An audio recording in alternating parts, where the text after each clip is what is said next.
Hey guys, welcome back. So for this one, we're getting into Carnage Reigns Alpha, which brings us to the first time that Miles is meeting Cletus Kasady since Absolute Carnage. So let's get into it. But first, if you're new to the channel, be sure to subscribe to catch the spills every week. And don't forget to hit that bell up top to get all notifications most of the time. Cause I heard YouTube's been doing some of you guys dirty, either unsubbing you or unclicking your bell, so double check on that. Or just join the Discord, link in the description, for a more consistent experience with notifications. And whatever your experience is, let me know in the comments if you've been having issues as well, and hopefully we can get to the bottom of this. And with no further ado, going into Carnage Reigns Alpha, it's almost like we're just continuing from Carnage issue 12 and turning an extra page in that story. Cause in Carnage Reigns Alpha, we begin at the same location, Todd's Diner, with Miles showing up and quickly realizing that he's about to be reunited with Cletus Kasady, because the last time that these two met, it was during Absolute Carnage, which was a very terrifying experience for Miles. For a number of reasons, because not only was Cletus Kasady's ultimate meter full the whole time, but also Miles still has the image of Kasady breaking Scorpion's spine right in front of him, living in his mind rent-free. And on top of that, when Carnage inducted Miles into his horde, this literally took Miles into a dark place, because not only did he have a piece of Cletus Kasady in his mind, dragging him deeper into the hive, but also Miles remembers Kasady showing him what at the time he would say was his full potential, and not the good kind. Which is something that nobody really needs to see, you know, their worst potential. Cause Miles even admits seeing something like that stains you, cause you're just not the same after. And he even goes on to describe it as a bell that just can't be unrung. Cause even to this day, Miles is losing sleep over what happened in Absolute Carnage. And Miles still can't shake the words of Cletus Kasady, what he said to him when Cletus was in his mind, when he told Miles that he's just like him, and if Miles only lets go, he just might start to enjoy it, which are words that have been just haunting Miles with the idea that he may become a psychopath just like Cletus.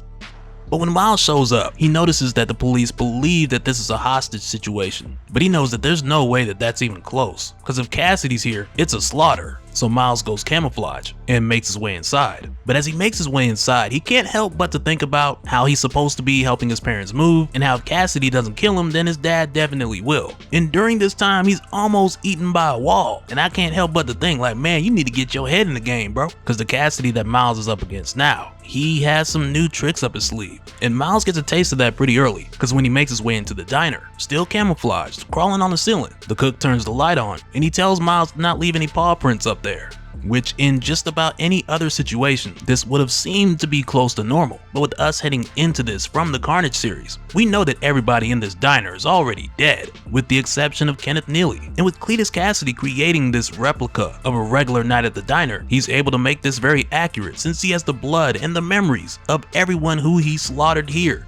And as Miles skeptically walks around the diner, knowing that at least these people weren't here before, not when he first got here, he's asked by Kenneth Neely to have a seat and join him for some French toast, with Kenneth telling Miles that he took the liberty of placing an order for him. And he tells Miles that Cletus Kasady didn't share with him this part of his plan, but he's sure that it's spectacular, because in a way this kind of reminds Neely of the Last Supper, since this entire illusion, including the French toast, is part of Kasady's extremis Grendel symbiote, which currently is his body. And Neely's actually eating this stuff, so it's wild, but for Miles it's a hard pass. And then suddenly, without warning, Kasady jumps on Miles and he takes a bite, which seems to be something that Kasady brought along with him from his time with Carnage, with him still having the ability to bypass Miles' spider sense, but also with Kasady sinking his teeth into Miles. He's not directly going for the kill, because as Miles would describe it, Kasady would much rather break your mind and soul first, which sounds about right. And while Kasady is snacking on Miles,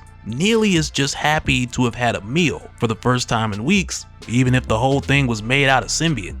Which I guess is better to him than the scraps he's been munching on. But you gotta be a different kind of animal to just be out here eating extrembiote McGrindles, even if they taste just like French toast. He's still wildin' for that one. But with Miles being in excruciating pain, he's eventually able to wiggle his way out of Kasady's bite. But after getting an up close look at what Kasady's become now, Miles is very certain that this is not Carnage. In the way that he describes Kasady's look, he says it looks like Carnage threw up on Iron Man. Which is funny because it reminds me of one of you guys saying that Kasady now looks like a Swamp Thing Iron Man amalgamation, which for me, that's the description I like a bit more. But with Miles attempting to evade Kasady, he's knocked into another room where now he gets a second to catch his breath and also pick out the broken teeth that are still in his shoulder. But while Miles is here, he sees Dominic, who we first met in Carnage issue 12, hiding in the corner, whispering to get Miles' attention so he can get him out of here.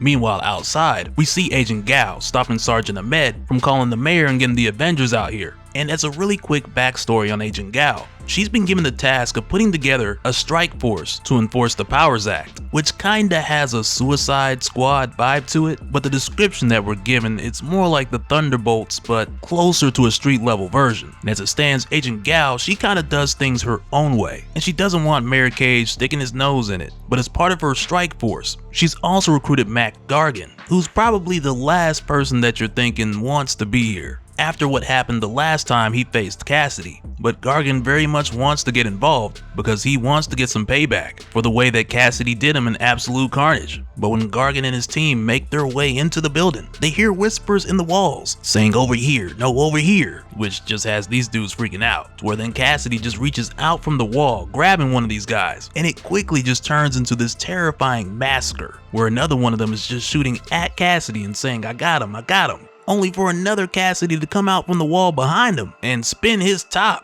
And for a moment we get the notion that these guys aren't complete idiots because they use Sonics, which are usually your guaranteed go-to versus a symbiote. But unfortunately, going into this, these guys just aren't aware of the fact that Kasady is already surrounding them from every angle, which really is the curtain call for Gargan's men. But Scorpion, on the other hand, he just goes after any and every Kasady that he sees popping up, telling them all that he's not afraid. And it's kind of messed up how when Kasady sees Gargan, he's just like, hiya Mac, good to see you back on your feet.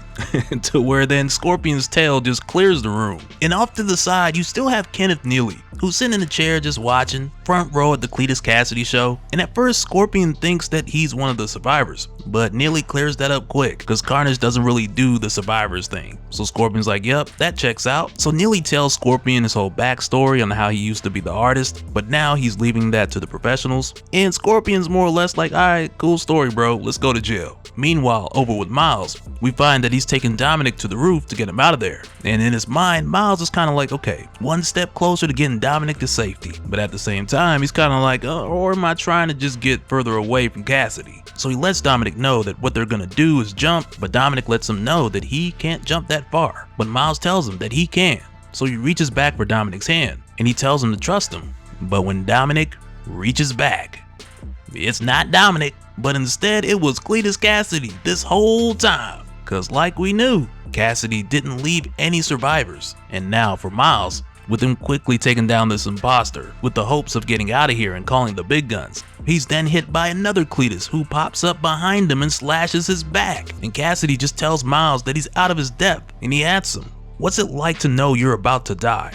What's it like knowing your whole family's next? And coming from behind Kasady, Scorpion steps in, saving Miles, which at first has Miles asking him, why is he helping him? And Scorpion tells him he didn't plan on it, because he thought the other Spider-Man was here. So more or less if it was Peter, he would have let him die. But suddenly Scorpion's stabbed in the back, because Cletus Kasady is just the gift that keeps on giving. But Cletus even goes as far as to tell Scorpion about back when he broke his back, that wasn't nothing personal, because he had to get his codex so he could wake up a god. But while he was in there doing the back breaking part, Kasady tells him that that part was just because he was bored. And with Scorpion, yet again at the mercy of Kasady, he lets Miles know that he's sorry, and he tells Miles that it's all on him. So Miles then musters up what strength he has left, and he charges up his Venom Blast, knowing that this is one of those moments where you face a monster and you don't hold back. And he punches Kasady right on top of that arc reactor, which quickly causes the Symbiote to go unstable. And this whole time Kasady is still making his threats on how he's gonna peel Miles as soon as he gets himself together. But Miles just tells Scorpion, we gotta get out of here, he's gonna blow. And at the last second, Kasady's like, wait, what's an arc reactor? Just before he overloads and lights up the Brooklyn sky. But even still, the Cletus Kasady show is far from over. And so now real quick, I want to give a special shout out to all the patrons. Thank you guys for all of your support. And for anyone who's new here who wants more information on how to support the channel, I got a link below where you can go to patreon.com/dopespill. But that'll do it for this one, guys. Let me know your thoughts down in the comments below, and we'll do it again on the next one. Alright, later.